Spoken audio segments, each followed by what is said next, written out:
Entonces, bueno, hoy voy a hablar sobre los aportes de la ley 21.545, más conocida como la ley TEA,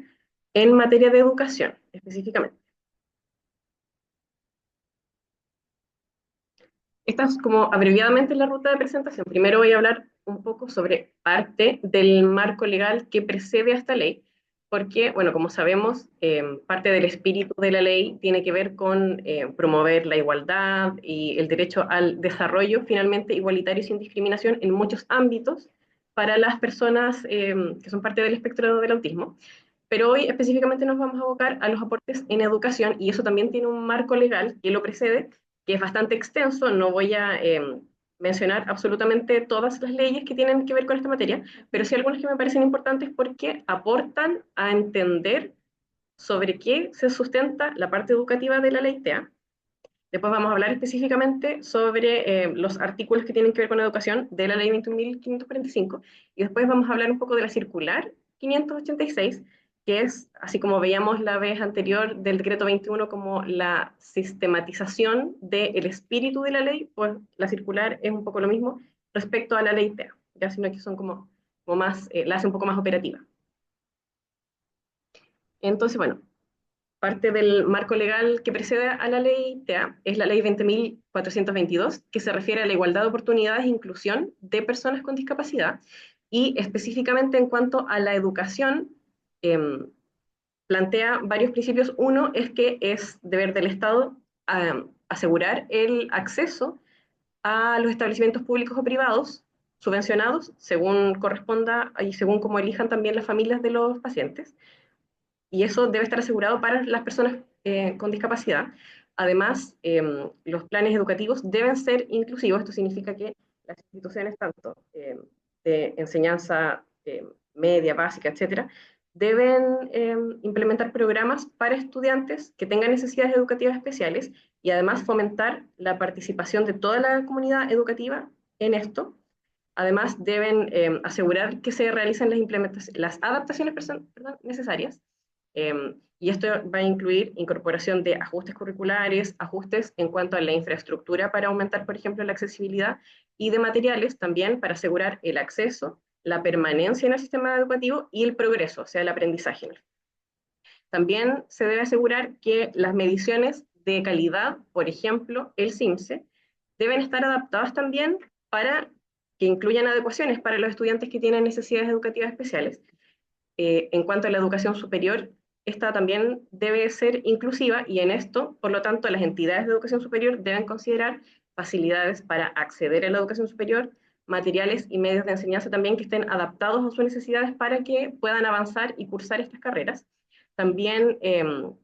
se refiere un poco a las aulas hospitalarias en el sentido de que se debe garantizar el derecho a la educación, que es un derecho, está en la Convención de los Derechos del Niño, es un derecho humano. Entonces hay harto sustento legal, digamos, que no incluí explícitamente, pero que se da por entendido que sobre eso también está esta ley y después la ley TEA, etcétera. Entonces, bueno, esta ley específicamente habla sobre garantizar el derecho a la educación cuando hayan niños y jóvenes que por indicación médica requieran estar en hospitales o durante algunos tratamientos ambulatorios. Y también plantea el respeto por las diferencias lingüísticas en el sentido de que se debe promover el acceso inclusivo para personas sordas, ciegas o sordociegas en todos los niveles educativos. Después tenemos la ley 20.609, que se refiere a medidas contra la discriminación, un poco como en términos generales, y hay tres puntos importantes que tienen que ver también con la ley TEA en ese sentido. Uno es la garantía de los derechos a la no discriminación, o sea que los órganos que son de administración del Estado deben implementar políticas que aseguren el ejercicio de derechos y libertades sin discriminación arbitraria, y también este documento define la discriminación arbitraria, que es aquella que incluye actos basados, o sea, actos que sean discriminatorios, que sean, que tiendan a segregar, etcétera, y cuyo motivo sea la discapacidad o enfermedad de las personas. Eso va a ser la discriminación arbitraria, y eso es lo que prohíbe esta ley. Y la protección legal también la menciona en el sentido de crear cierta acción judicial, que la define también, contra la discriminación arbitraria y por lo tanto un sentido punitivo también en quienes incurran, ya sea por omisión o por acción, en discriminación arbitraria. Y también un procedimiento específico que existen los tribunales como en esta respuesta a si existe discriminación arbitraria. También está el decreto 83, que se refiere a criterios y orientaciones de adecuación curricular para estudiantes con necesidades educativas especiales, y esto eh, plantea muchos puntos, pero a mi juicio los más importantes que tienen que ver con la ley ITEA, tienen que ver con la necesidad de que esté considerada la diversificación en la enseñanza, y esto se aplica tanto a educación parvularia y básica,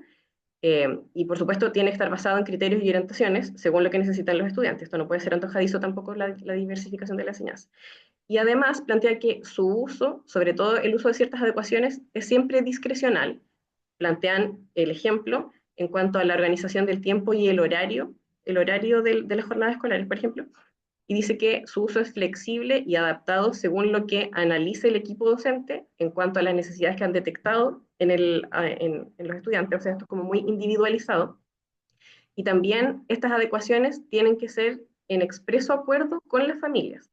para implementar ajustes como pausas dentro de la jornada escolar, tiempos de descanso dentro del establecimiento o reducción temporal de la jornada escolar. Pero esto siempre debe ser acompañado de un objetivo de por qué se va a hacer esa adecuación y por un tiempo también que sea acotado y transitorio para no perjudicar la autonomía progresiva y que finalmente los estudiantes puedan estar en el establecimiento y recibir la educación que es su derecho. Entonces, ahora pasando a la ley 21.545, en el ámbito educacional, eh, se relaciona principalmente a 4 artículos, que son el 18, 19, 20 y 21, que acá están resumidos, pero los vamos a ir viendo un poco más en detalle. El artículo 18 se relaciona a un sistema educativo inclusivo, y que ahí vamos a ir viendo a qué se refiere específicamente con esto. El artículo 19 tiene que ver con el desarrollo de acciones formativas a el personal de los establecimientos educativos en temáticas relacionadas al autismo. El 20 se refiere a la creación de espacios educativos que sean inclusivos, sin violencia, sin discriminación. También vamos a ver un poco más en detalle ese punto. Y el 21 tiene que ver con proveer espacios educativos también inclusivos, sin violencia, y que las eh, instituciones educativas de educación superior también deben velar por esto, además del acceso y las posibilidades de permanencia que habíamos dicho anteriormente. Y además hay algunos otros artículos que son más bien generales, pero que también se relacionan con la parte educativa, que uno tiene que ver con el trabajo intersectorial entre el sector salud y educación, en el sentido de que educación pueda hacer derivaciones cuando sospeche que pueda existir algún estudiante perteneciente al espectro del autismo que no esté diagnosticado, y por lo tanto lo pueda derivar a salud para su diagnóstico. El artículo 24 que tiene que ver con la presencia de carteles u otros formatos de comunicación que promuevan el trato digno y respetuoso a las personas autistas, y que eso tiene que estar en lugares visibles y tiene que estar también en un lenguaje comprensible. Y el 25 que tiene que ver con la posibilidad de padres, madres o tutores legales de estudiantes menores de edad, párvulos o estudiantes autistas, que puedan concurrir a los establecimientos educacionales en caso de situaciones de emergencia, que también vamos a ver después en detalle. Entonces, viendo el primer punto que se refiere al sistema educativo, el Estado debe asegurar que todos los niños, niñas y adolescentes y adultos dentro del espectro del autismo reciban una educación que sea inclusiva y de calidad, y esto va a implicar crear condiciones que permitan el acceso, estos son como los 4 puntos principales: el acceso, la participación, la permanencia en el sistema educativo y la progresión, o sea, el aprendizaje en su educación de acuerdo con su mejor interés. También se refiere al resguardo al acceso sin discriminación arbitraria, que se relacionaba con esa primera ley que les mencioné, a los establecimientos públicos y privados del sistema educativo. Esto no se refiere solamente a los establecimientos públicos. Y también deben promover comunidades inclusivas y adaptar la normativa interna y los procedimientos internos para considerar la diversidad y manejar los problemas emocionales y conductuales. Después también vamos a ver ese punto un poco más en detalle. Y también las instituciones de educación no formal deben promover medidas de participación e inclusión de personas con trastorno del espectro autista y establecer políticas y procedimientos con enfoque de derechos e inclusión en todos sus niveles, o sea, párvulo, educación básica, media y superior. En lo que se refiere a la formación del personal y el acompañamiento, el ministerio debe desarrollar acciones formativas que se destinen a profesionales y asistentes de la educación para que ellos puedan apoyar a las personas dentro del espectro del autismo y que faciliten su inclusión y el acompañamiento en esta trayectoria educativa. También considera especialmente las condiciones de los establecimientos rurales, o sea, deben tener consideraciones especiales por sus características, los establecimientos rurales, y también la modalidad de educación de personas jóvenes y adultas. O sea, esto es una ley que se considera también en el aspecto educacional para todo el ciclo vital, como lo es en salud, por ejemplo. De la misma forma, entonces, se pueden desarrollar estas acciones a través de convenios que suscriban con instituciones públicas o privadas sin fines de lucro. Mencionan también dentro de la ley, por ejemplo, que las escuelas especiales podrían ser organismos que provean de educación o de formación a otros establecimientos. Y también dice que el ministerio debe desarrollar acciones permanentes de acompañamiento a la gestión educativa a los establecimientos para que puedan tener en consideración la diversidad y la atención de personas con trastorno del espectro autista, eh, en el marco de que implementen y actualicen sus proyectos educativos que sean inclusivos. En lo que se refiere a los deberes de los establecimientos, porque lo que hablábamos antes son deberes del Estado y del Ministerio, ¿cierto? En lo que se refiere a los establecimientos educacionales, ellos tienen el deber de proveer espacios educativos que sean inclusivos, sin violencia y sin discriminación, lo que habíamos dicho anteriormente, para las personas que estén dentro del espectro del autismo, garantizar también la ejecución de las medidas para la adecuada formación de sus propios funcionarios, para que puedan otorgar la debida protección a la integridad física y psíquica de aquellas personas, en especial en lo que se refiere a las situaciones desafiantes que vamos a ver más adelante. Y como había mencionado antes, los establecimientos de educación superior deben velar por la existencia de ambientes inclusivos y realizar los ajustes que sean necesarios para que faciliten el desarrollo de todo su proceso formativo. Y también, como habíamos mencionado anteriormente, existen otros artículos que no están específicamente en la parte de educación, pero sí se relacionan, que uno tiene que ver, como había mencionado antes, que tanto los establecimientos de salud, educacionales, bancarios, entre otros, deben contar con carteles u otros formatos en los que se señale explícitamente que las personas con trastorno del espectro del autismo deben recibir un trato digno y respetuoso en todo momento, en cualquier circunstancia, y que esto debe también estar en un lenguaje claro y sencillo. Y además se hace una modificación al Código del Trabajo en el que se añade que los trabajadores dependientes, que sean padres, madres o tutores legales de menores de edad debidamente diagnosticados con trastorno del espectro del autismo,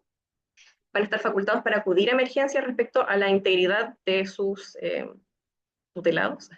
en los establecimientos educacionales, y el tiempo que estos trabajadores destinen a esto se debe considerar como trabajado. Ya eso no se puede hacer como una reducción del horario en el que trabajaron. Y además, para que esto sea efectivo, los trabajadores deben dar aviso a la inspección del trabajo que tienen bajo su tutela un menor diagnosticado con trastorno del espectro autista. Ahora, eso es como un poco el espíritu y ciertas normativas bien generales de la ley, pero ahora vamos a ver un poco cómo la circular va dando algunas orientaciones un poco más concretas respecto a esos distintos puntos, ¿ya? Entonces, primero habla un poco sobre qué personas se van a considerar dentro del espectro del autismo desde las distintas formas en las que se puede llegar al diagnóstico, ¿ya? Entonces, por una parte, se puede diagnosticar a partir de las evaluaciones del COMPIN, ¿ya? En caso de que se constituya un grado de discapacidad,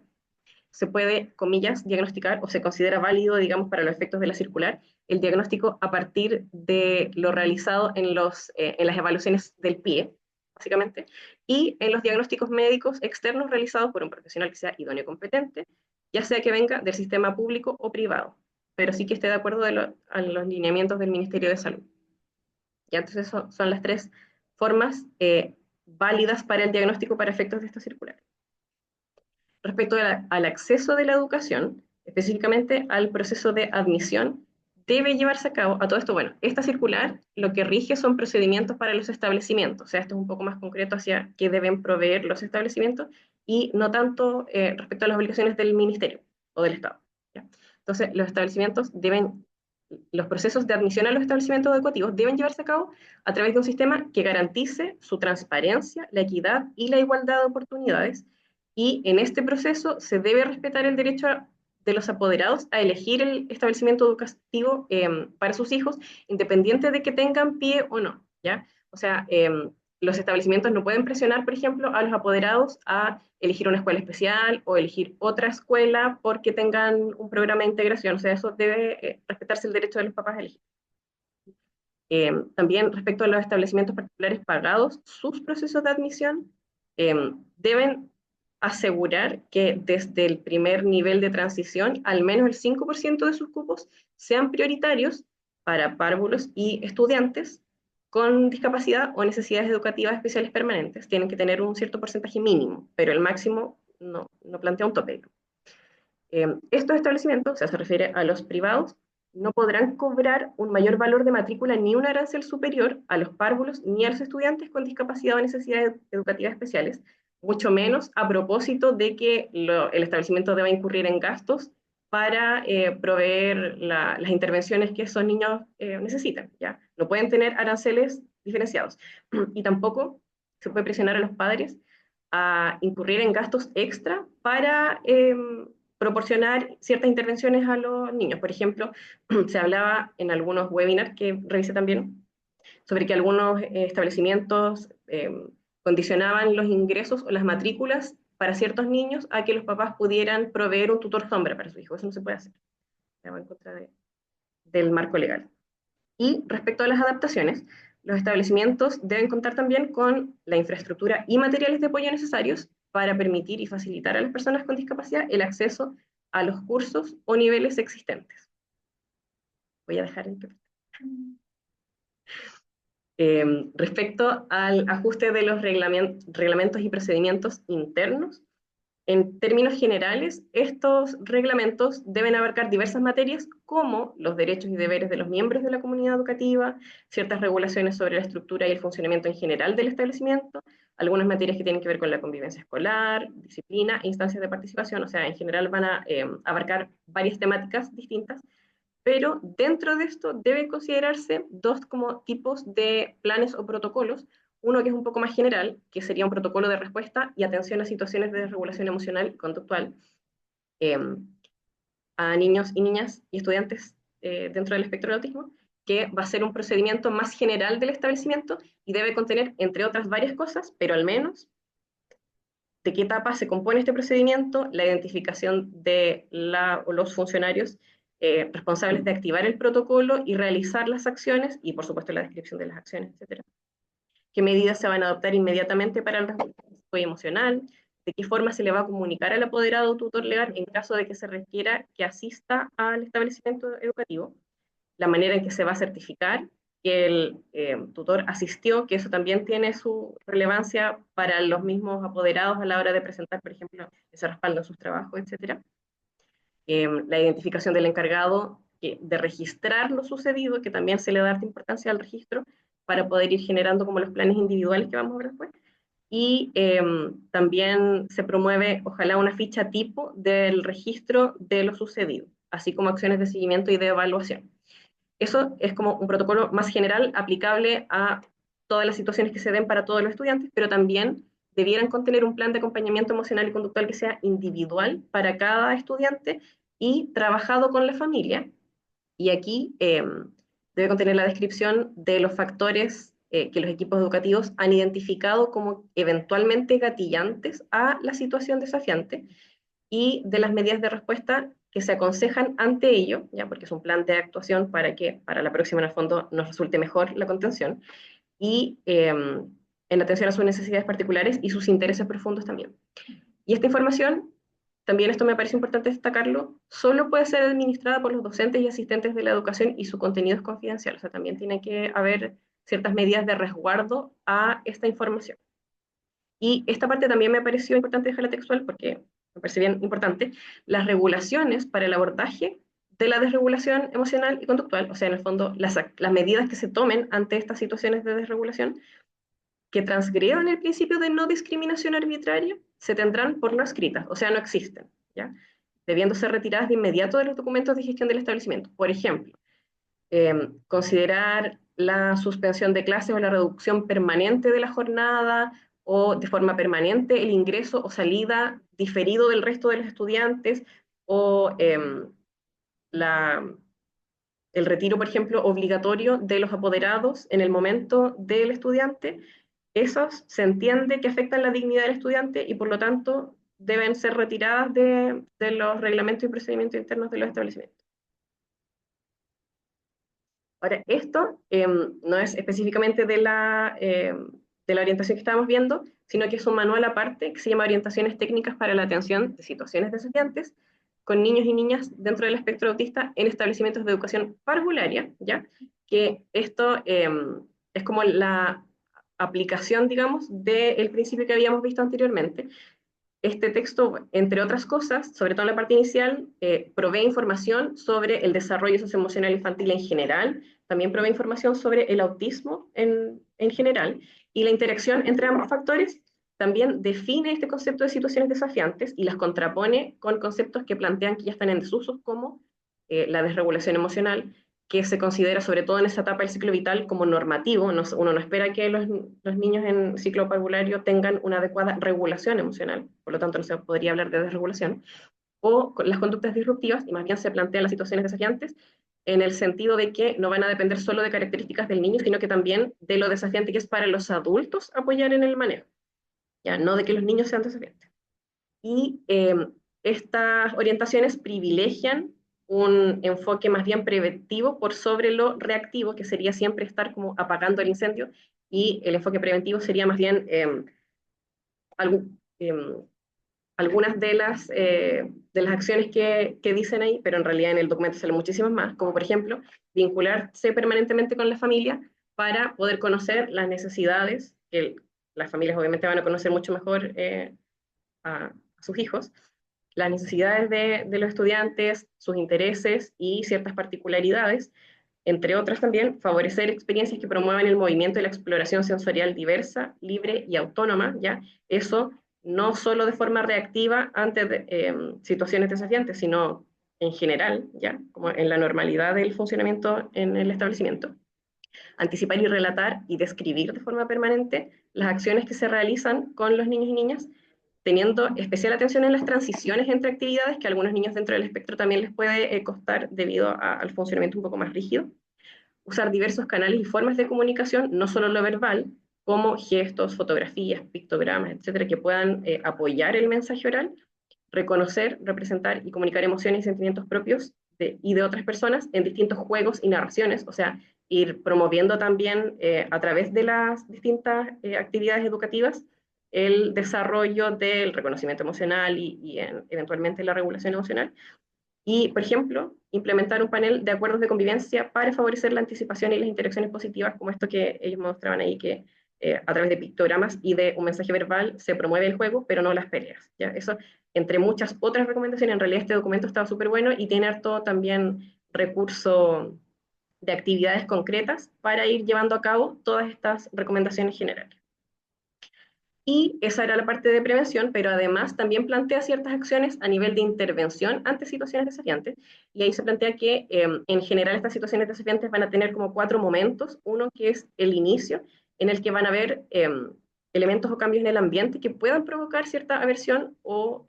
preferencia, causando inquietud, irritabilidad, incomodidad. El crecimiento de este malestar, finalmente, ya que pueda verse a través de gritos, llanto explosivo, movimientos de las manos, balanceo, taparse los oídos, etcétera. La explosión, que sería el mayor aumento en intensidad de estas manifestaciones, a través de lanzamiento de objetos, heteroagresión, autoagresión, etcétera.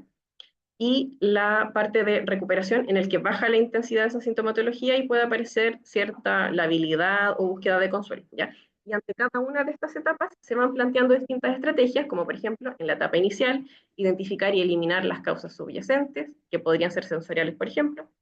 buscar comprender lo que se quiere comunicar a través de la forma de comunicación que tenga el estudiante, validar el estado de ánimo, apoyar la comprensión del estado de ánimo, etcétera. Y en la siguiente fase, por ejemplo, se mantienen la mayoría de las acciones anteriores, pero se suma proporcionar apoyo a la regulación sensorial, por ejemplo, a través de una caja sensorial, entregar opciones con pocas palabras y apoyo visual, y en la etapa como de mayor intensidad sintomática se mantienen algunos de los pasos anteriores, pero también se suma retirar objetos que pudieran significar un riesgo para sí mismo o para otro, promover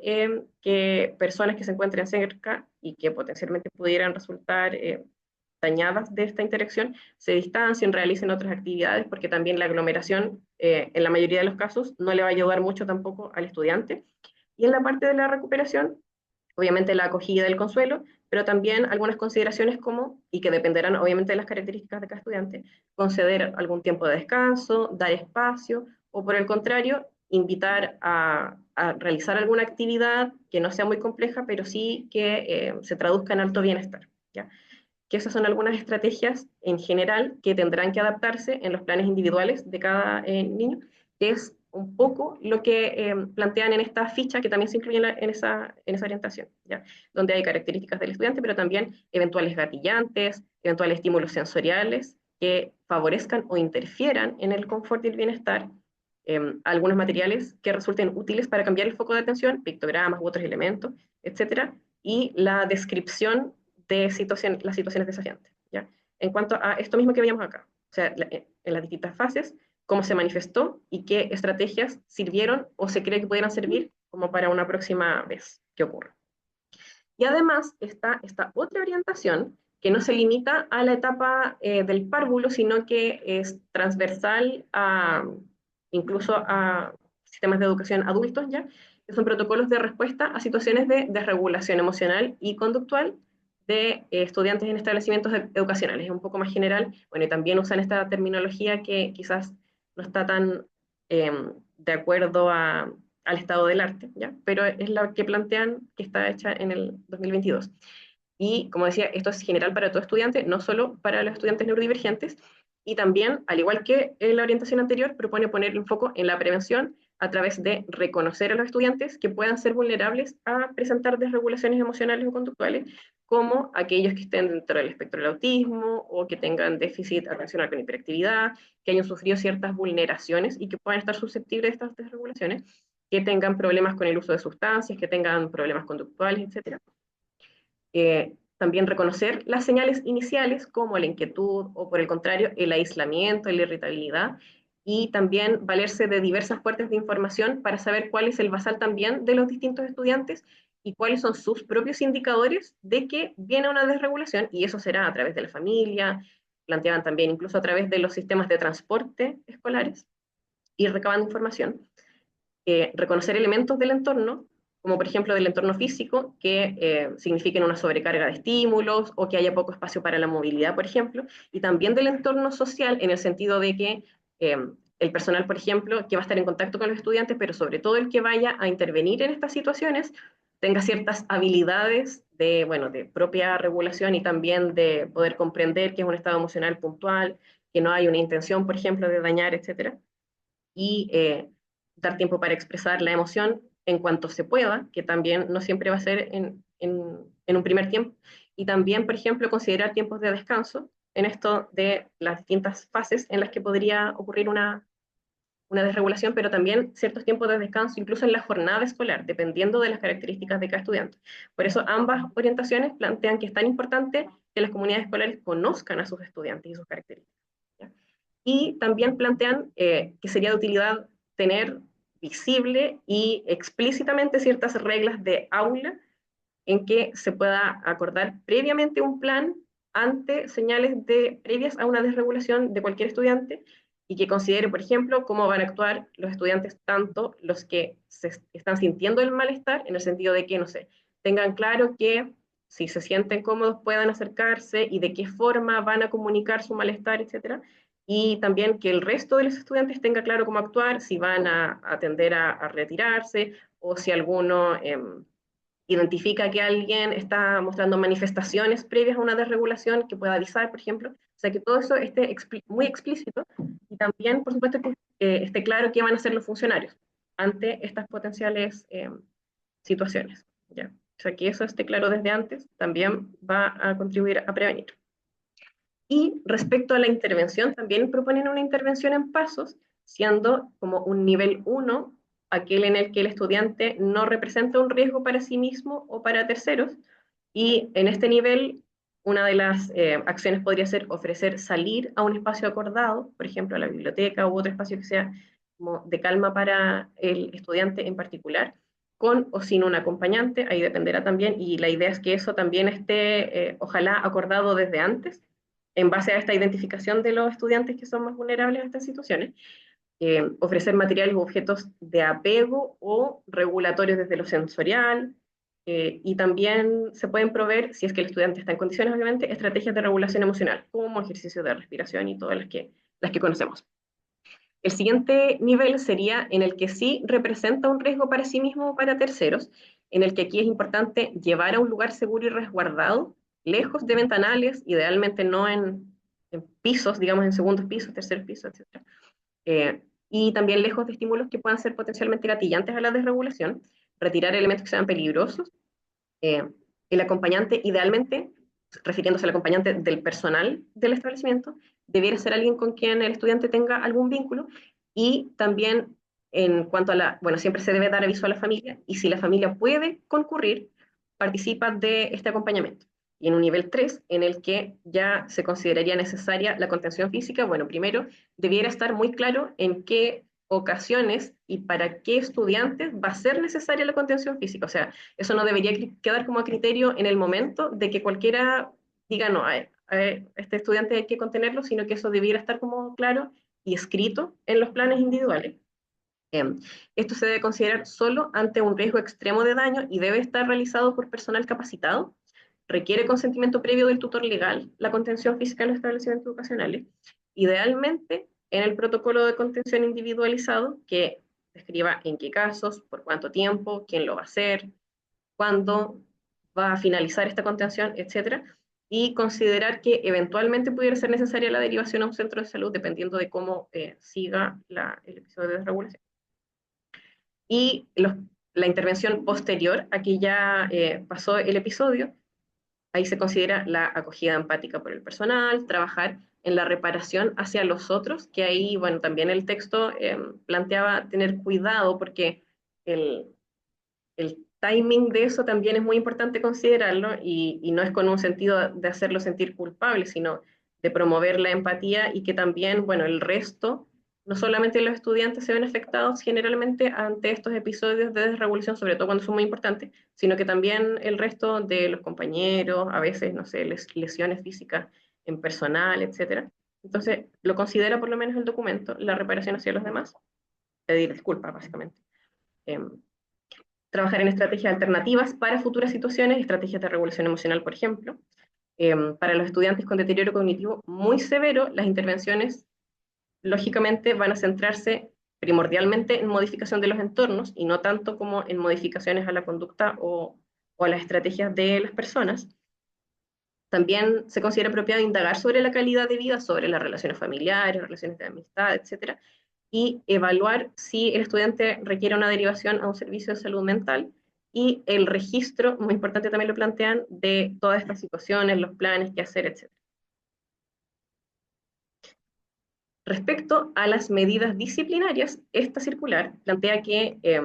las medidas disciplinarias siempre deben estar asociadas a hechos o conductas que estén consideradas como faltas en el reglamento interno, o sea, eso no puede ser como a criterio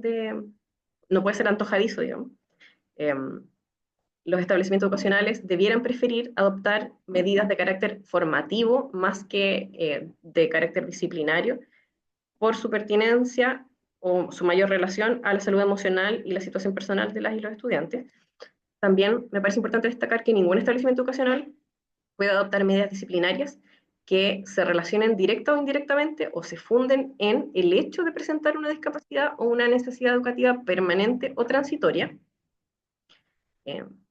Como lo que hablábamos un poco antes, acortar las jornadas, etcétera, o suspender el fundamento a eso, si se va a usar, no puede ser la existencia de una discapacidad o una necesidad educativa especial. Y en el nivel de párvulo también se prohíbe imponer sanciones a los niños por infracciones a la convivencia, que no significa que no se puedan adoptar medidas pedagógicas o formativas para ir apoyando el desarrollo de la empatía, para la resolución de conflictos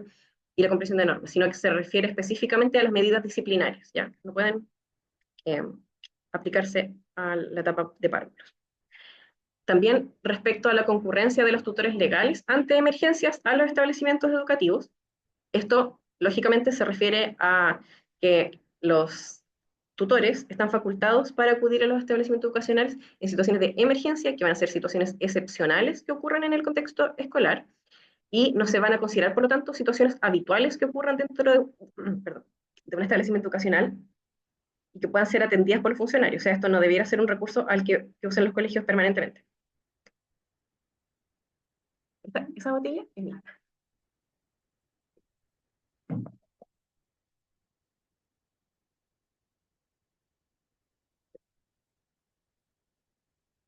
Bueno, el objetivo de que concurran entonces los tutores al dispositivo, o sea, al establecimiento, perdón, va a ser prevenir o disminuir un riesgo significativo de afectación, uf, ya, de cualquiera, creo que me secó la garganta.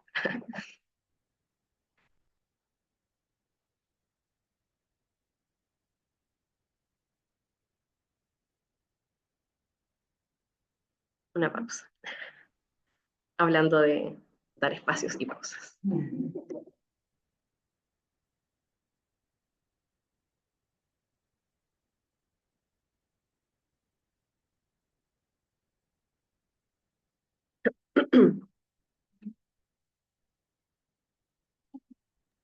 Quizás aprovechar de comentar, Camila, en esta pausa, que la orientación técnica para la etapa de párvulos es extraordinariamente buena, ¿ah? Muy recomendable y pese a que está solamente hecha para esa etapa evolutiva, es perfectamente extrapolable a la etapa escolar. Así es que yo concuerdo con usted en que es muy buen recurso, está muy bien sistematizado y se puede usar con facilidad. Ahora, en relación al segundo documento, que si bien ya tiene un par de años, casi 3 años de vida, en general es bastante bueno, excepto la parte de la contención física, ¿ya? Eso es algo que en algún momento desde SORMO lo planteamos al Mineduc, porque el tema de la contención física es bastante delicado, o sea, requiere una preparación, una capacitación y una aplicación que debe ser técnicamente impecable, ¿no? Porque si no se vulneran los derechos de los niños. Entonces, a propósito de esas sugerencias, digamos, porque no es una orientación técnica, eh, pasó en muchos colegios que la contención se hizo de una manera muy inadecuada, así como todos los adultos arriba del niño desregulados, entonces al final resultaba más una situación traumática y que para nada era pedagógica o que le enseñaba mejores estrategias al niño. Así como para tenerla presente, eh, yo por eso no la recomiendo, ¿ah? Justamente por esa parte, ¿ah? Por esa parte de la etapa 3 en que sugiere la contención física, porque los profesores o los inspectores en los colegios no están capacitados, y esa es la verdad. Entonces ahí se hace una sugerencia para la cual no se habilita al personal docente, digamos, ¿no? Así que ese es el pero que tiene esa circular. Y lo otro que también quiero destacar en este excelente resumen que estaba presentando la doctora Hernández es que, si se fijan, hay poca orientación técnica, hay más bien circulares y sugerencias, lo que habla también de la manera en que funciona educación, que contrasta un poco con salud, ¿no? En salud tenemos protocolos, procedimientos que requieren cierta rigurosidad. En educación se respeta mucho más como el proyecto educativo de cada establecimiento y eso hace que también cada colegio, cada liceo, escuela, y también, por cierto, instituciones de nivel superior, va un poco instruyendo reglamentos internos que no siempre se condicen con los reglamentos del colegio al lado, ¿se entiende? Entonces hay como modos muy particulares de funcionar que yo creo que dan pie como para una reflexión, si no una crítica, como para una reflexión, ¿no?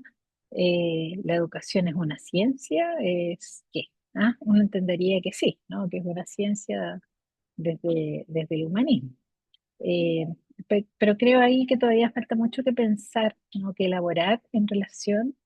a cómo entendemos la educación y cómo se está planteando, ¿no? Y cómo se está ejecutando en los niños, niñas y adolescentes. Eso, doctora, gracias. Gracias, doctora. Sí, muy de acuerdo en realidad con la reflexión. Ahora, bueno, igual no lo mencioné, pero existen algunos organismos cuya función es fiscalizar el cumplimiento, al menos como del marco legal oficial, que sería la ley, por ejemplo, circular, no así las orientaciones o las sugerencias,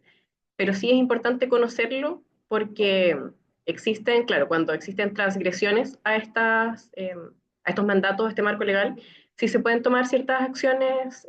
al respecto y es importante también estar informados nosotros para poder informar a las familias de dónde pueden hacer esas solicitudes de fiscalización. Ya, bueno, hablábamos entonces de esta facultad de que los tutores puedan acercarse a los establecimientos en situaciones desafiantes de los estudiantes, específicamente dentro del espectro del autismo, y el objetivo de esto va a ser disminuir este riesgo de afectación del bienestar físico, emocional y social de los estudiantes, con el fin de estabilizar a los estudiantes para que puedan reintegrarse a la jornada escolar y evitar su salida anticipada, lo que debiera ocurrir solo en casos excepcionales. Entonces aquí, bueno, igual probablemente desde la experiencia hemos visto varios casos en los que o nos han relatado los papás de distintos pacientes, algunos casos en los que se los llama explícitamente para retirar a los niños y en realidad eso debieran ser la excepción más que la regla, según la normativa legal. Eh, También plantea que el establecimiento no puede aplicar medidas disciplinarias a los tutores que no hayan concurrido a la situación de emergencia o por haberse demorado en concurrir. ¿Ya? También va contra del marco legal. Y se debe entregar un certificado firmado por algún miembro del equipo directivo al apoderado, confirmando que haya asistido para que el apoderado pueda presentarlo a su empleador también, como respaldo a que la salida de su lugar de trabajo en su jornada laboral fue efectivamente para asistir al establecimiento. Respecto a los espacios educativos inclusivos sin violencia y sin discriminación, es deber de los establecimientos generar espacios que permitan educar sobre el respeto y el valor a la diversidad, la igualdad en el trato, la sana convivencia escolar, etcétera, y la erradicación de todo tipo de violencia física y psicológica. También respecto a la participación, los establecimientos no pueden impedir la participación de alumnos y alumnas autistas en ningún órgano del establecimiento, ya sean centros de estudiantes, equipos deportivos, etcétera, siempre y cuando su participación sea posible de acuerdo a su nivel de autonomía progresiva y considerando el bien superior del niño o niña. Tampoco los establecimientos ocasionales pueden considerar la permanencia de los niños eh, respecto al uso de algún medicamento para tratar problemas conductuales, debiendo ellos otorgar los apoyos necesarios para asegurar la inclusión de los estudiantes. ¿Ya? Entonces eso tampoco es algo que se puede hacer. Y respecto a las innovaciones, bueno, los establecimientos deben incorporar innovaciones, criterios de accesibilidad, diversificación y adecuaciones curriculares, que también hay una ley que norma eso, según las necesidades de los estudiantes, y estas adecuaciones deben respaldarse por criterios pedagógicos, no por criterios, por ejemplo, del funcionamiento del aula, eh, y deben aplicarse evaluaciones que vayan en concordancia a esas adaptaciones, obviamente. No puede, si se van a hacer ciertas, no sé, adecuaciones de forma en la entrega de los aspectos docentes, las evaluaciones también tienen que contar con ese tipo de adecuaciones, si se da más tiempo, por ejemplo, etcétera.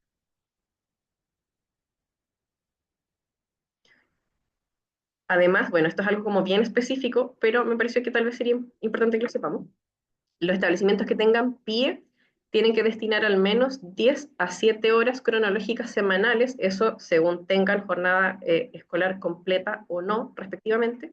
de apoyos profesionales o recursos humanos especializados. Y estos pueden ser entregados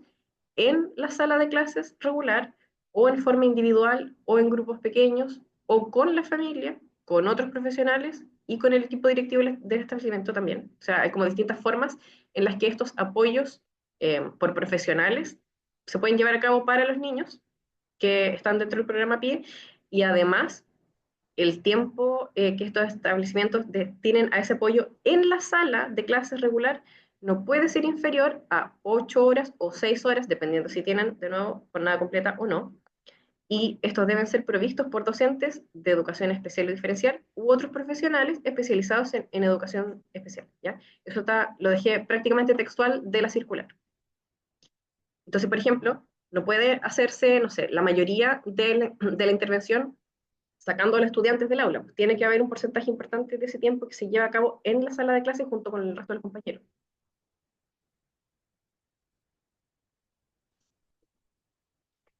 Además, deben cautelar siempre la autonomía progresiva, apoyándolos en las actividades de autocuidado que no puedan realizar los distintos estudiantes hasta que estos logren realizarlas por sí mismos y en ningún caso la necesidad de apoyo a estas actividades de autocuidado que se refieren a la alimentación, a la eliminación, etcétera, pueden constituir una barrera para el acceso a la educación y a la participación en un contexto educativo. ¿Ya? Entonces, eso se incurriría en ese caso a esta discriminación arbitraria que hablábamos antes. Y además, como ya había mencionado antes, los establecimientos deben contar con carteles u otros formatos en que se señale que las personas dentro del espectro del autismo deben recibir un trato digno y respetuoso y debe adoptarse también un lenguaje claro y sencillo en su atención. Aquí, bueno, yo no encontré alguna infografía de un ámbito escolar que fuera exactamente esto, pero esta me pareció también amigable y sencilla y también incluye el mensaje, por ejemplo, del no acoso escolar a los alumnos con TEA y que evitar la responsabilidad de toda la comunidad también. Respecto a la formación de los funcionarios, y con esto ya estamos casi terminando, eh,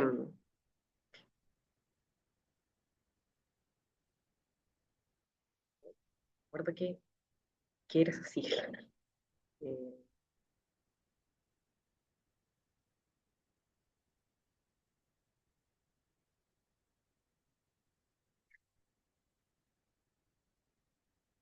mm, uy, no me acuerdo, lo olvidé. Pero bueno, se refiere a,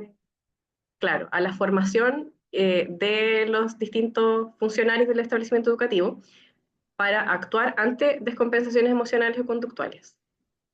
Eso era, de regulación emocional y conductual. Muchas gracias. Eh,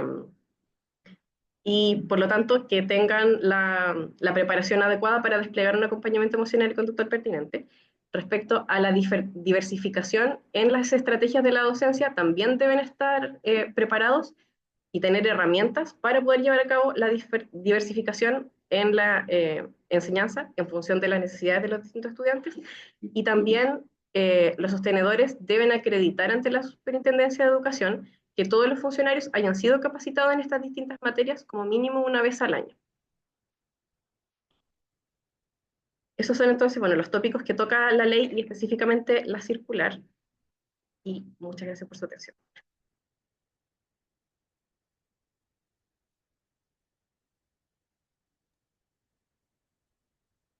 Quizás podríamos detener la grabación, ¿qué te parece?